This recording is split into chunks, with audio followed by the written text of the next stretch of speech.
Masonic Light Podcast. This is Past Master Moyer calling in with my review of episode 102, entitled Masonic Merchants, Carl Hearn and Nathan Tweedy.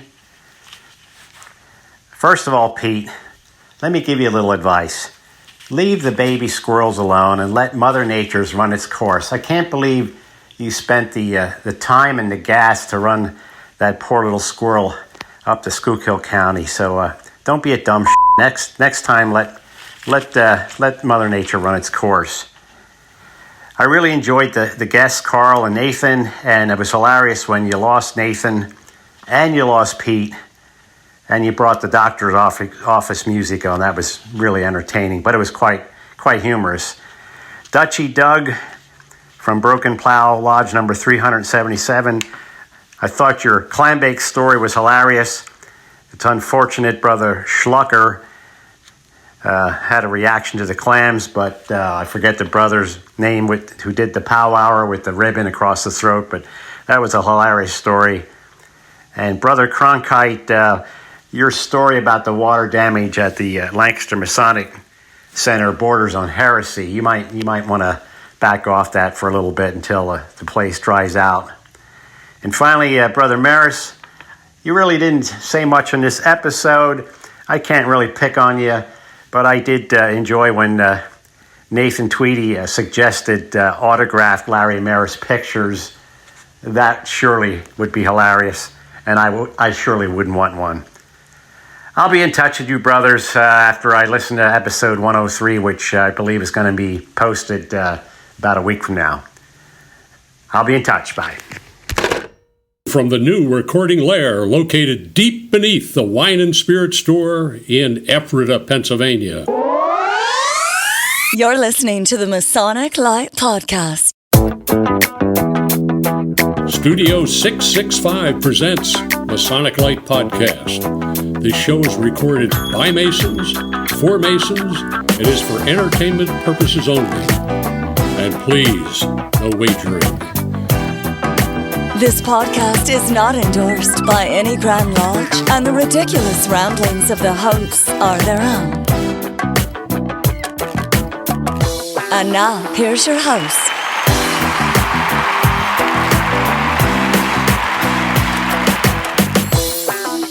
Hey, good evening or good day, everyone. It's episode 103. 103. Wow, 103. Good day, sir. Wow. So there we go. It's very, very exciting. We have the usual crew with us tonight. Josh, Jack, Tim, Larry, and myself, Pete. And we have an interview that we actually did a couple weeks ago with Heather Calloway, which we'll get to here in a second.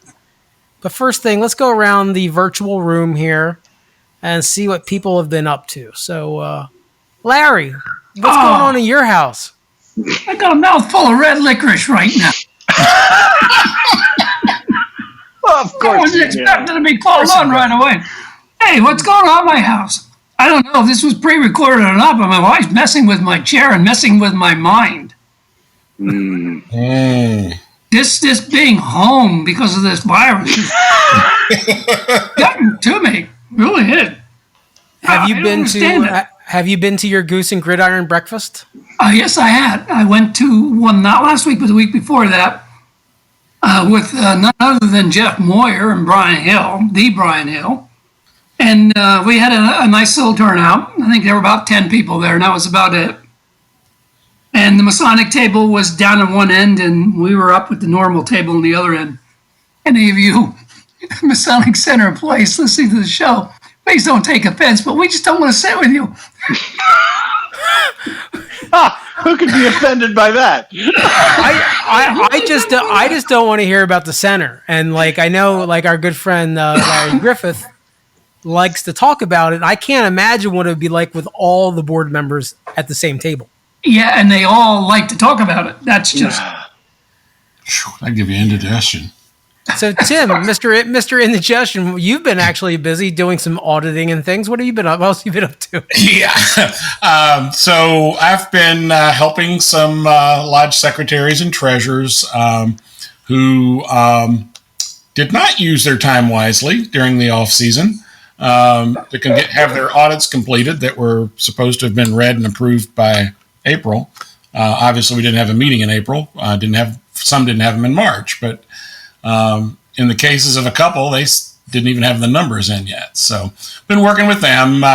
Some of them are new secretaries or new treasurers, and some that have had some issues that we're trying to resolve. But anyway, I think we're getting in a good place, and so that's that. Two items that I want to mention: Eureka West Shore Lodge number 302 held its now monthly toast to absent brethren last Thursday. We had about 18 guys show up, so that was pretty good. We've resorted to doing that monthly since Cumberland County went from red to yellow, and of course now it's to green, but did that. And then we were scheduled to have a District 3 picnic on Saturday, but that was canceled because apparently not very many people signed up to come. So the worshipful master from my lodge invited folks to come over to his house, and we had our own little picnic. So we've actually had two picnics at Lodge 302 this month, and had a great time. Good fellowship, lots of good food, and it was good to be together. Everybody was practice appropriate social distancing. Good cigars were had by many, and it's all good. Jack, you did some traveling. What have you been up to? Well, I snuck through the border at Massachusetts to go to a little town on the I think they call it the South Beach or South Coast of Boston, called Situate. It's a beautiful little town. They have a gorgeous little lighthouse, and my son and his lovely fiance were married there on Saturday last week, and it was just gorgeous. We had 4 days of the most perfect weather of all time, and just as the couple gathered to be married, the rain came, and it rained during their vows, and then as soon as they said "I do," it stopped raining. That's not a sign. No. It was just absolutely beautiful. The whole thing was great. I did reach out to the lodge up there, but they're obviously, shut down for the period, and so I didn't get a chance to visit with any brothers up there. But anyway, that was my last week. So now I am completely empty nested. What we have going on at Ephrata Lodge, though, is our first actual get-together. We're having a picnic this Saturday, which will have been last Saturday when this airs.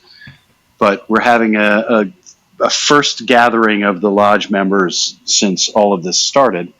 And, of course, social distancing, blah, blah. But we're looking really forward to that. We haven't been together at all, really, save one brief attempt. But looking forward to that. Getting back in the saddle. Did you do any kayaking while you were up there? Did not kayak. I was considering to what do they call it? Wind sailing, where you get on a surfboard and a parachute, and you get zoomed up in the. I was asked if I wanted to do that, but discretion is the better part of survival. So maturity. Worshipful Master Josh, what have you been up to? Not all that much different from the last couple episodes. Just doing the COVID preparations for our meeting, and going back and forth with the other masters and the district deputy and the safety guys and all that kind of stuff. So, sounds like a blast. It's a great time. Here you guys are putting in a pool. Yes. It's going to be all deep end. I've always wanted one of those rain showers. I just didn't know it was the whole third and second floors. How bad is the building? I mean, it's pretty bad.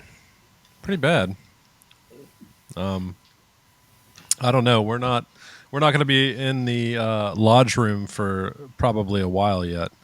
I mean, maybe next meeting, but I highly doubt it. I don't think it's going to be ready yet. All right, everybody. What have I been up to? I finished up the presentation for the Knights of the Zoroasters. So that's just sitting and waiting to be our next episode. That's it. I have been doing a lot of stuff on my own, designing T-shirts for Doberman Rescue and things like that. So just personal crap. Well, why don't we take a quick break? We'll come back and we will hear from Heather Calloway. She's a former guest. She was the archivist for the House of the Temple. Was that correct, Larry? Yeah.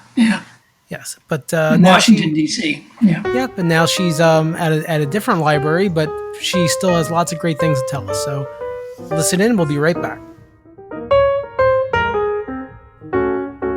Why choose George J. Grove & Sons for your next home improvement project? At George J. Grove & Sons, we've built our reputation on quality and trust for more than 50 years. From planning to materials to installation, George J. Grove promises a home improvement experience second to none. Whether your goal is reducing energy costs, decreasing maintenance, updating curb appeal, or simply increasing the value of your home, the George J. Grove team will recommend and provide solutions that stand the test of time. Call 717-393-0859 for an estimate or visit us at georgejgrove.com.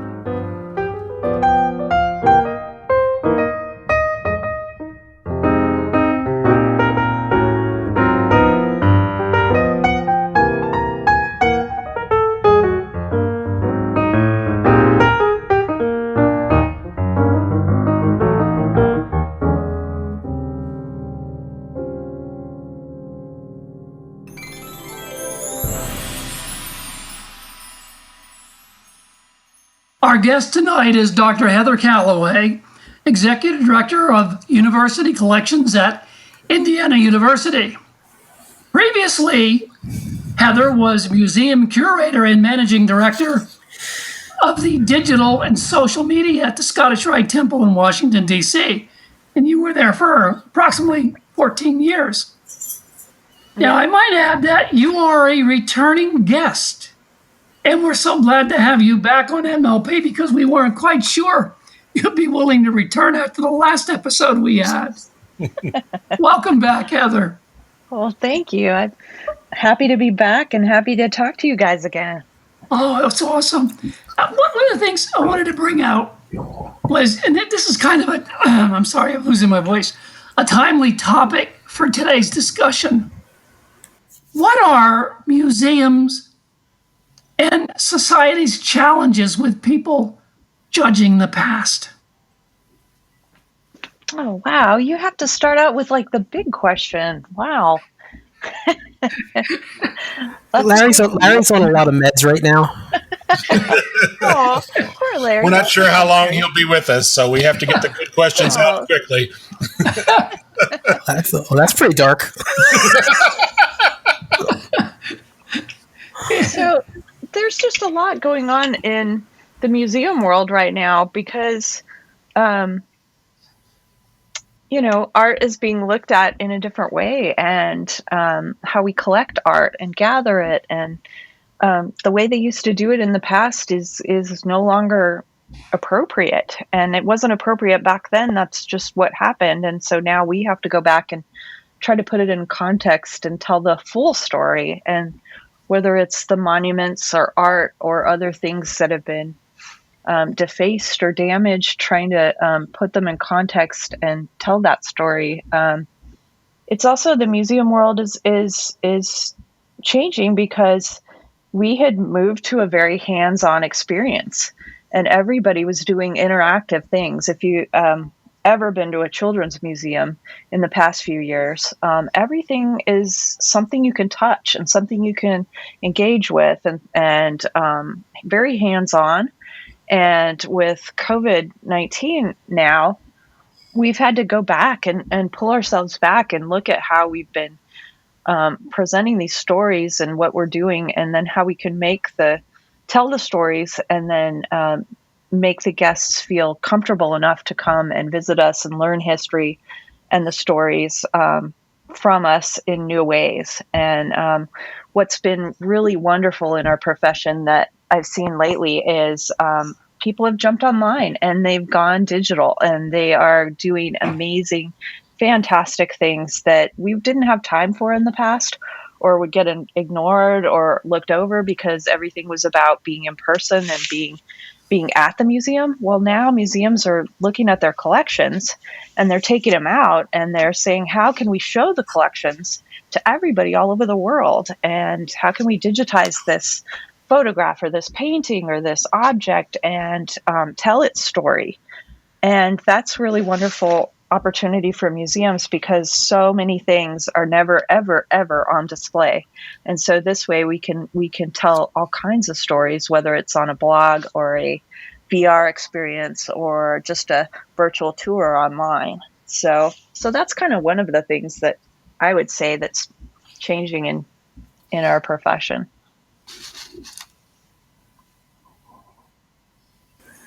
Larry, you don't have a follow-up.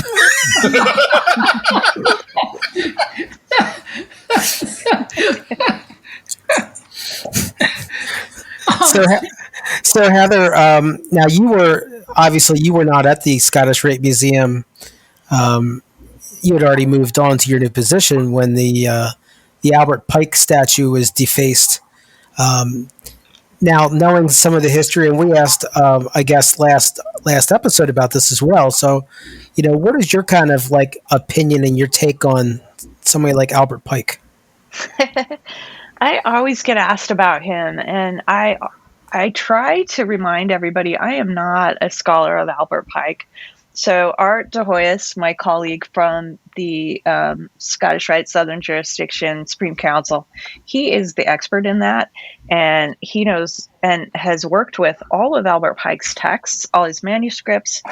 He's taken all of his manuscripts and transcribed them, and then he's put his own forward explaining to the common normal person what Albert Pike is trying to say.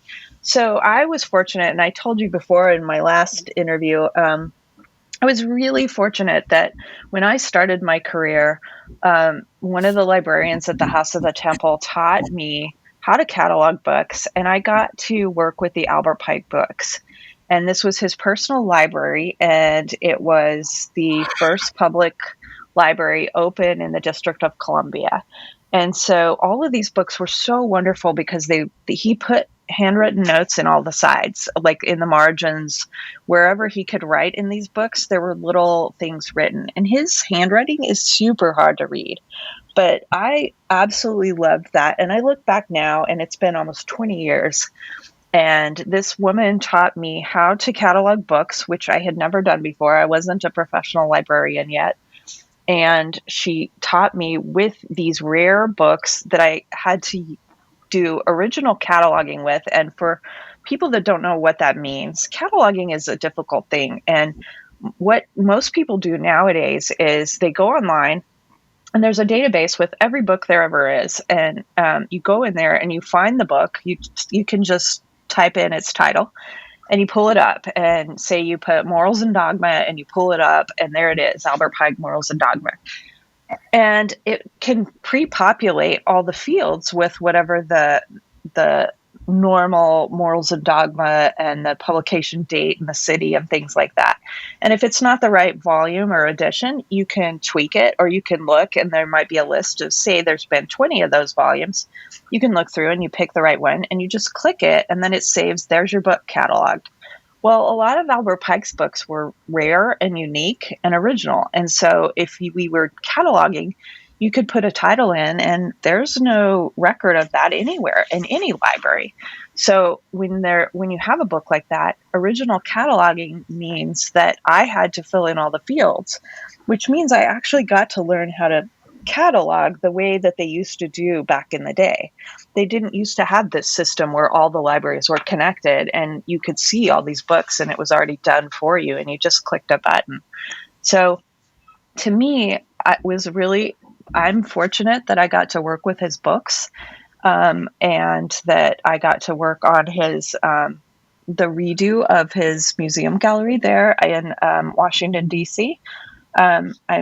It's unfortunate that the statue and monument had happened what happened, but it also was in a location that was inappropriate, and you couldn't tell it the context of the story of him in that location. And so really, if you want to learn about the amazing things that he did for American society, going to the Southern jurisdiction and visiting for a tour, or especially sitting down with Art de Hoyos, that's how you're going to learn who that person really is.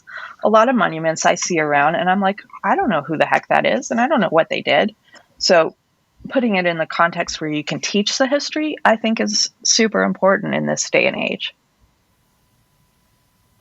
So you mentioned that because of COVID and just, the current situation that we find ourselves in, that museums have had to adapt. What are the kinds of things that you see going forward that, you mentioned some of the online stuff, and you also mentioned that formerly, you'd moved to very much a hands-on or tactile experience particularly in children's work. How do you see that? What kind of future do you see in museums and in collections and, that type of thing? Oh, sure. So I think that this gives us the opportunity to figure out other ways that we can engage new audiences. So I think when you come to a museum, we're going to figure out ways that you can utilize your own device or borrow one temporarily so that you can engage with the objects around. Say you have an art gallery, for instance. You can click on something on your phone, and then you can look at how things are, like you want to read more about some sort of artist or what kind of painting this is. Right now, in the past several years, we had been doing all these things where you touch stuff. Well, people aren't going to feel comfortable touching things for a while, but they might feel comfortable touching their own phone. So if you can get them to put an app on there really quickly, or borrow something that's cleaned over and over and over, if someone doesn't have a device, you can lend them, say, an iPad or something like that, and then they can walk around and engage with things that way. So really, I think what this is going to do for collections is finally provide us the time and the emphasis to focus on digitizing all those things that we have in the closets, in the attics, in the basements, all over the shelves. We have all these amazing stories and artifacts that never get to come out to the gallery. So really, I think people are going to be engaging with museums in new ways via social media, via augmented and virtual reality. I just think that's going to be the safe way for now. Just as a follow-up, you mentioned earlier context and the importance of context in looking at any item.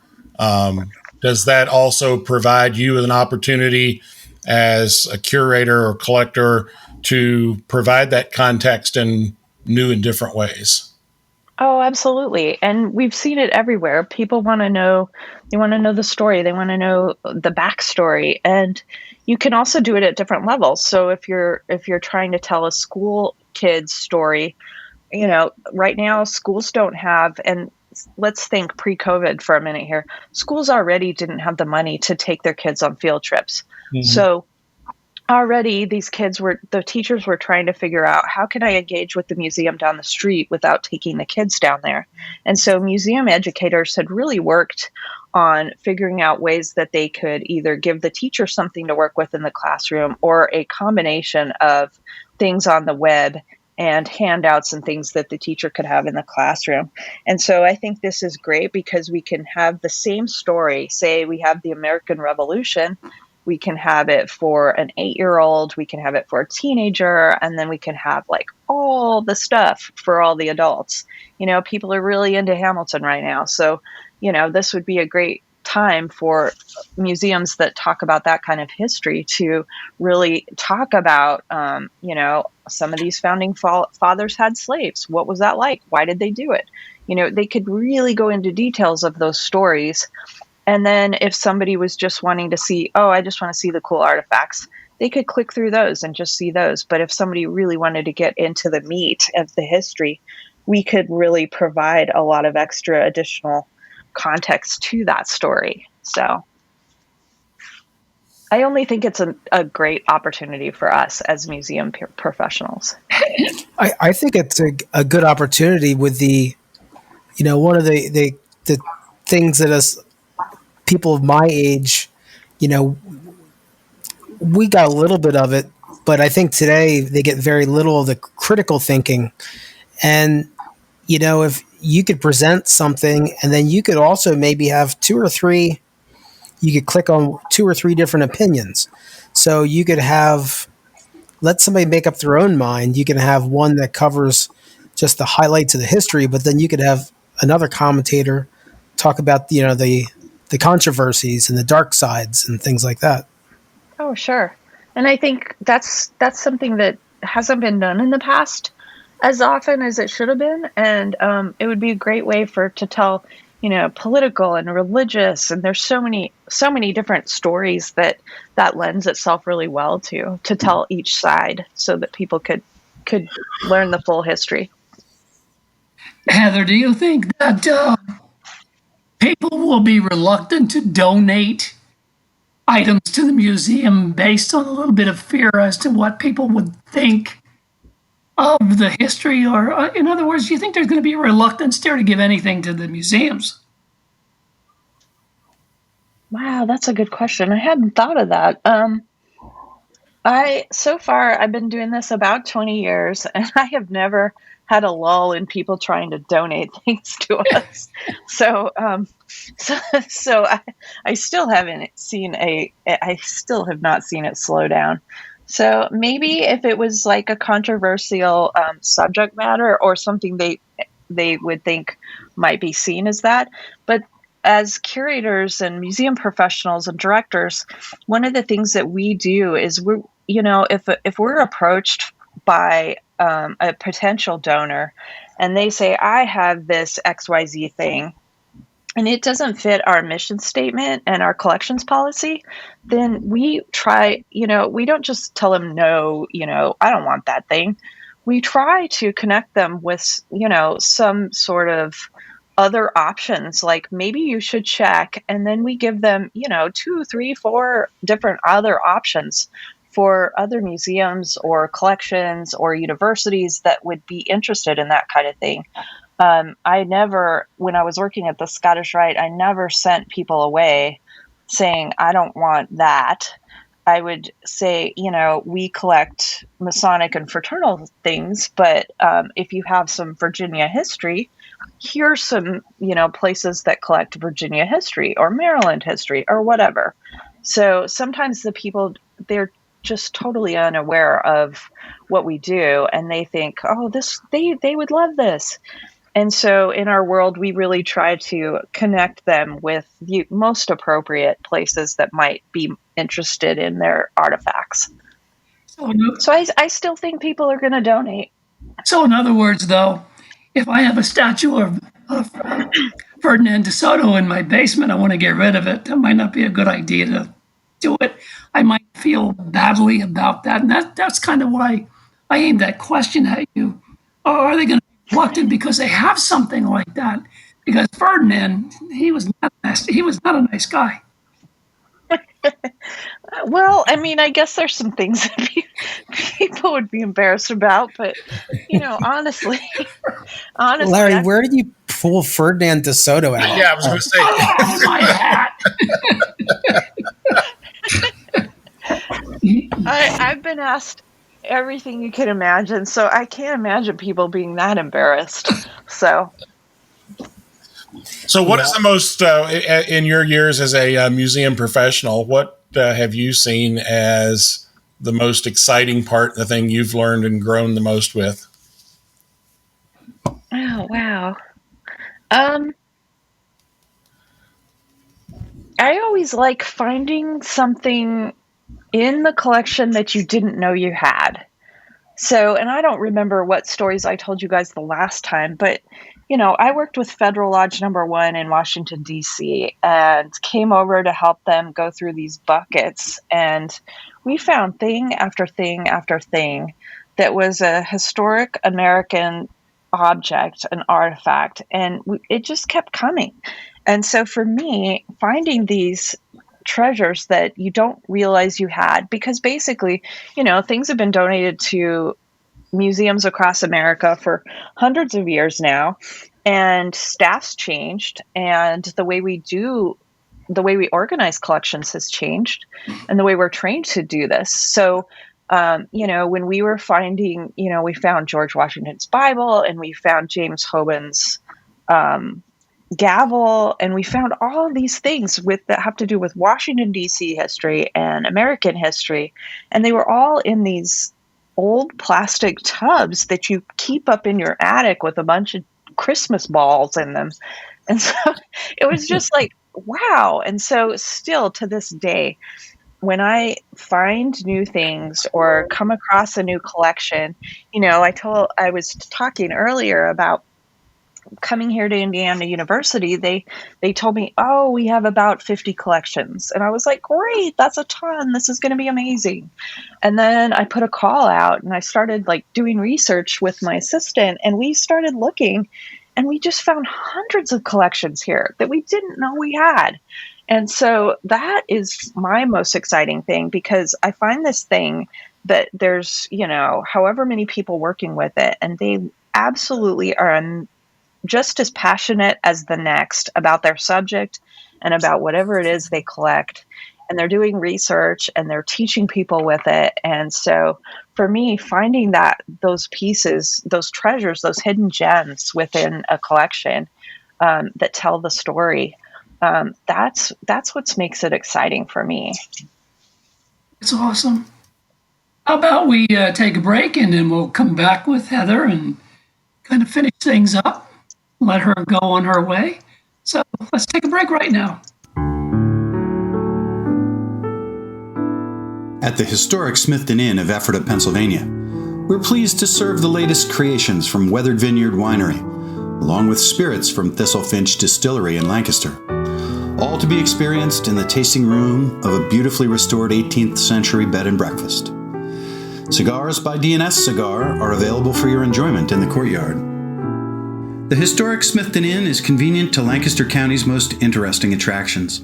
Just minutes from the Ephrata Cloister and the Green Dragon Farmers Market, and a short drive can get you to charming Lidditz, thriving downtown Lancaster, as well as Hershey, Bird in Hand, and Intercourse, or Valley Forge and Gettysburg. Whether you're looking for a romantic getaway or an active vacation full of sightseeing and attractions, the Historic Smithton Inn will be a welcoming oasis from everyday life, one that you'll want to visit again and again.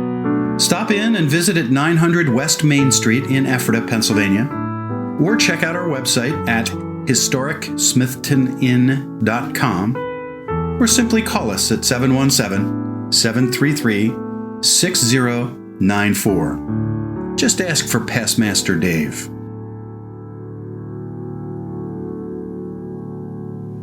And we're back with Heather Calloway. Heather, it's been great having you on the show. You want to tell us anything that might be in the future that you're working on that might want to cause guys like us to come out to Indiana to see these collections? Well, yeah. So have you guys heard of the Rathbone Museum? Yes. I have, and I heard that Seth is making an appearance there this weekend. Yeah, supposedly he's coming. So we have been working with the Rathbone Museum for the past 5 years, and both Seth and I, as well as Mark Tabbert and several others, are on the board of directors there. And Ken Motor is the guy that started this thing. He's the brainchild, and he started collecting. He's a Knights of Pythias member. He's a Mason, but he's in several other fraternal groups, and he has collected an amazing amount of stuff. And I can't tell you how many things, excuse me, that he has, because it's just that fabulous. So we have been working with him to help him organize his collections and decide how to better manage it, just because he was just a collector and not a museum professional or anything like that. And so basically we've been working with him to figure out how to best care for this collection. So it's located in Lafayette, Indiana, and it's about 2 hours from where I live here. So I was there 2 weekends ago with Mark Tabbert, and we were just helping him. We went through all his books and helped organize, because he's received all these additional donations and stuff. So just trying to go through and see what he has and better organize it.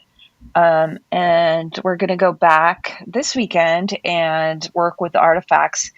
And honestly, I can't tell you a more fascinating collection than this Rathbone Museum and Research Center, which again is in Lafayette, Indiana. And I have had nothing but fun when I go up there and work with them. And I moved out of the Masonic world into higher ed, but I still spend all of my free time working with fraternal type objects and preserving the history of those. So it's pretty exciting. Wow. It sounds fun. Now, is there a legitimate museum that's open to the public, or is it mostly online? No, he has an actual physical museum. So if you go to Lafayette, probably right now, just because of the pandemic, you'd need to contact him. But he normally has open hours, and you can go by and they will show you around, or you can do research. He's got every book, every ritual, every single thing.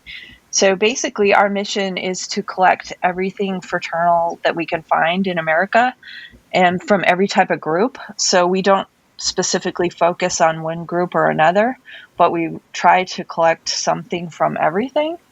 And he really has. So it's really an unbelievable place, and he has every kind of artifact you could envision.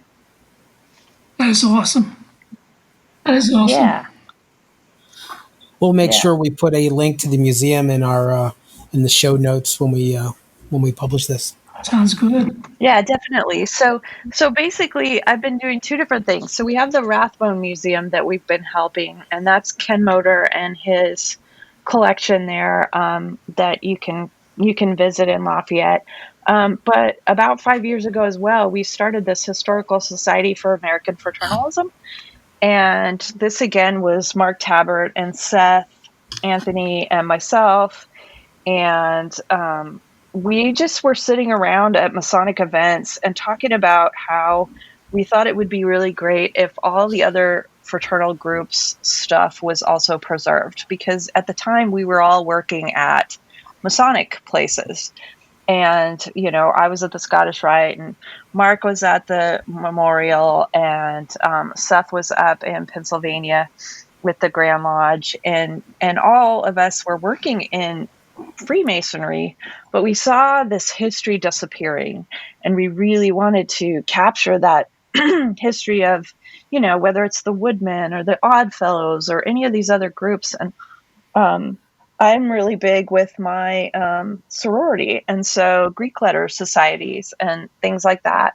So making sure that, especially those groups that had disappeared over the years, that we're still able to capture that history and things about that history so we can tell the American story. That's really amazing. Well, Heather, I do thank you for coming on our show. And know you've got a busy schedule to attend to. And you have a family at home, too, and we want to keep you anymore. And thank you for coming on. And I just have one question. Okay. Did you like the scarf and the book that Pete and I sent you? You guys never sent me a book or a scarf. I left it up to Larry. He dropped the No, ball. I gave you the book and signed it and so forth. So I didn't drop the ball. It's over in your house somewhere. I think those Dobermans probably ate it. Well, Pete has now become the resident expert on mailing. He knows everything. He's got contacts at the post office. This guy has done an incredible mailing job. So I am sure that he, Pete and myself can collectively get this together for you. Well, Speaking of Indiana, I've got 600 jewels coming tomorrow from the Masters the Masters Craft in he's in Indiana, and so I'll make sure I get your book, and I'll give you one of our beautiful quarantine jewels as well.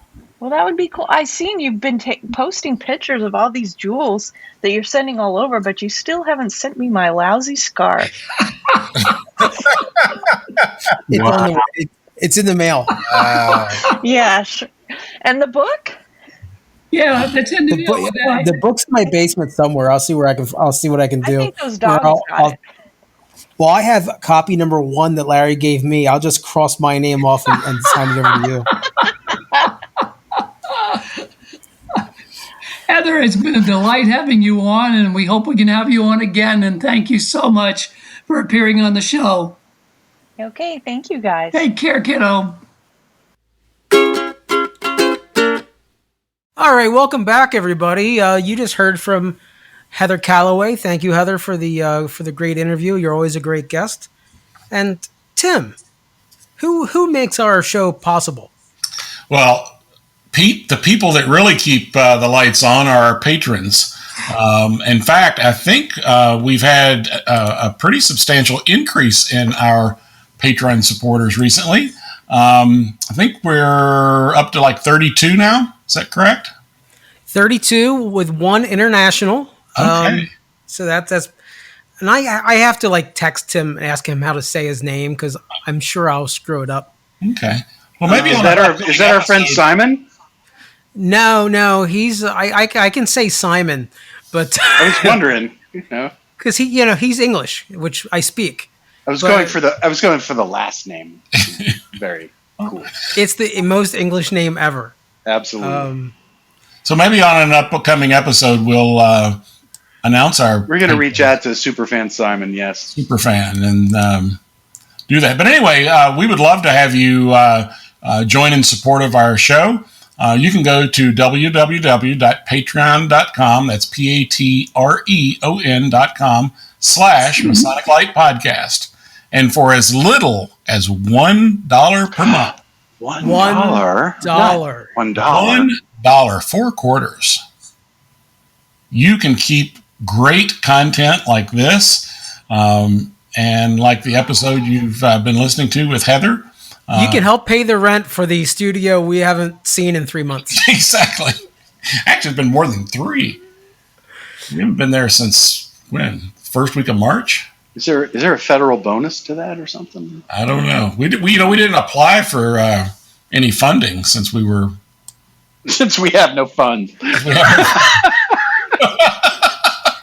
But anyway, we really appreciate our patron supporters, and we really do. So thank you very much. And as a bonus, I don't know whether this is a bonus or not, but all of our Patreons are going to get to see Knights of the Zoroasters 1 week early.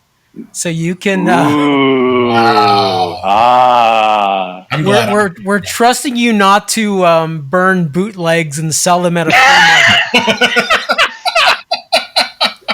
Dude, I got a board copy. Hey, man, I've seen it. I got it right here, man. Just make sure you have guys walking up and have the camera at like a 45-degree angle. Oh. So will they receive an email from us letting them know that's available? Yeah, they'll get a link. I can send emails to just the Patreon. So even if you're a $1 patron, you'll get the link a week early and you get to watch us be fools or hear us, or I guess both.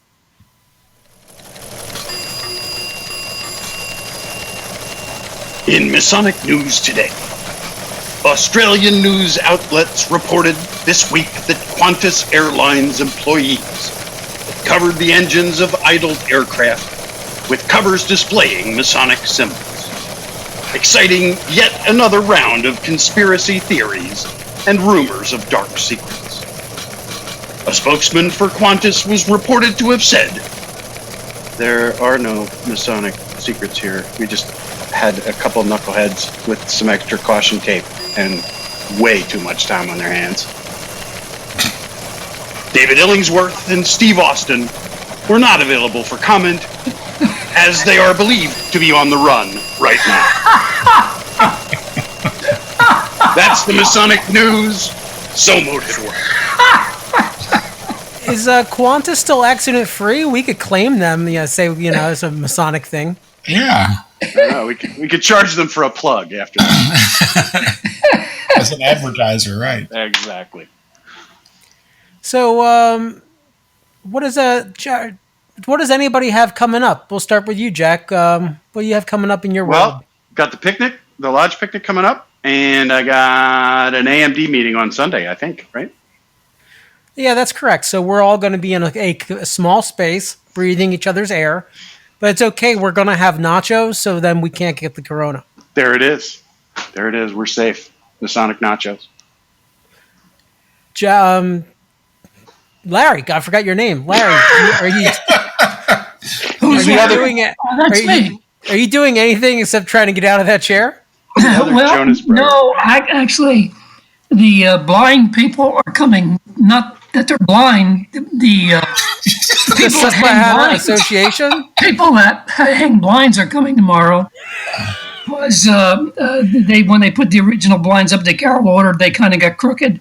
So they're coming to replace the blinds. That's tomorrow morning. So I don't want to be here. I'm going probably over to the public house and have breakfast with the guys from the Masonic Center. That's my biggie tomorrow. Oh, Josh, what do you have going on? We just got this meeting coming up. I guess it'll be, the day after this episode comes out. And that's about it. Tim, you always have stuff going on, and you know about things all throughout the district. But what do you have going on? So actually, this is one of those occasions where my stated meeting and Josh's stated meeting overlap on Tuesday, September the 8th, day after Labor Day. Eureka West Shore Lodge will hold its stated meeting. We are limited to 25 people, including the officers in the lodge room. So the Worshipful Master has asked that no visitors attend this meeting, but we are going to have a meeting. And then on the 16th, we will confer 2 Fellowcraft degrees. We didn't mention this earlier, but the Grand Lodge of Pennsylvania has put a moratorium on Master Mason degrees until further notice.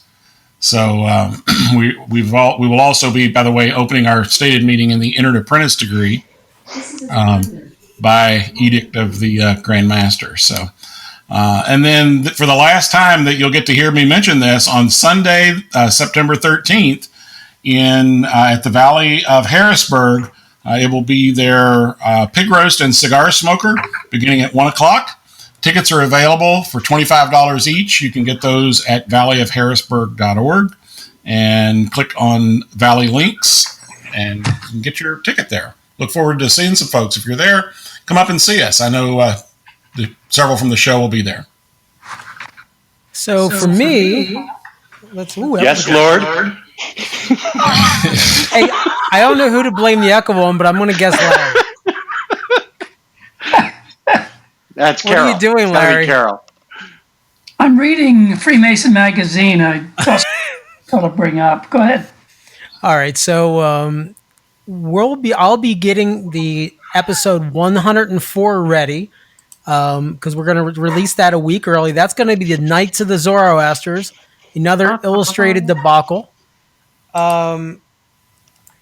So if you want to go, if you would like a commemorative pin.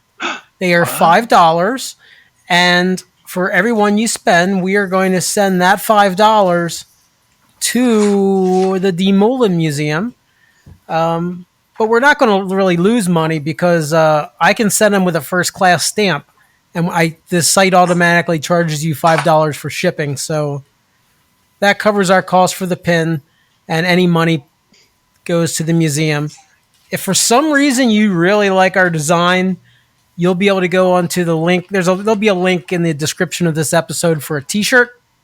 But it'll be under customink.com/fundraisers/Zoroasters. And you can buy a T-shirt, and all proceeds from that shirt will go to us. Just to us. So To us, meaning the podcast, not to us personally to go to the grocery store with, right? correct. Yeah. I've been busy hanging up soundproofing material in the room. And things like that. Tell about that fiasco. Well, what part of it? Well, the packing piece. Oh, so yeah, I ordered, I think, 200 of these squares. They're 1 foot by 1 foot, and I got this very small package. Wait a minute, that didn't sound good. I got this package in the mail, and it was pretty tiny but heavy. And I made the mistake of cutting into it and opening it. Well, apparently all 200 of these things were compressed. Vacuum sealed. Yeah, so they just started shooting all over my house like Nerf tiles. Yeah, so luckily that was only like a quarter of them. So the rest of them I took to the studio, and I opened them up there because you need to let them open for 48 hours before you hang them. So that's what's going on, and I don't know. I guess that's it. Larry, can you stop eating for a second and do our thing? Yeah, I guess so. Yeah. Cue the chickens. Empty your crop. No music tonight? What music? Hey, special thanks to Everett Lodge 665 for continuing to take care of our studio, which we haven't been to since the beginning of March. But thank you, Everett, because I know you're doing an outstanding job. And we have no reports of floods, which is good. Thanks to Josh Lamberton, producer and director, who always makes our show listenable. Jack Harley, our news director, and Tim Dedman, our marketing director. Thanks to both of these guys for doing all the work you do. To our Masonic Light contributors, Michelle Snyder. Hey, Michelle, you're listening to this podcast. We need some stuff from you. Jim Stevens, Doug Maddenford, all great contributors. I'm going to close with one thing tonight. And I got this from a brother in Trondheim, Norway. St. Andrew's Lodge. His name is Lars Holsted. He said, all Masons never die, but you'll have to join to find out why. This is Larry Merris saying thanks for listening and have a good day. What? What? I'm just glad that the music ended at the appropriate time. So I'll call it a success. Just crickets. We need a cricket sound. We need a sound effect of crickets. Right. Please. All right, Josh will have to do that in post. Josh, do it. Good night, everybody. Good night. Bye, everybody.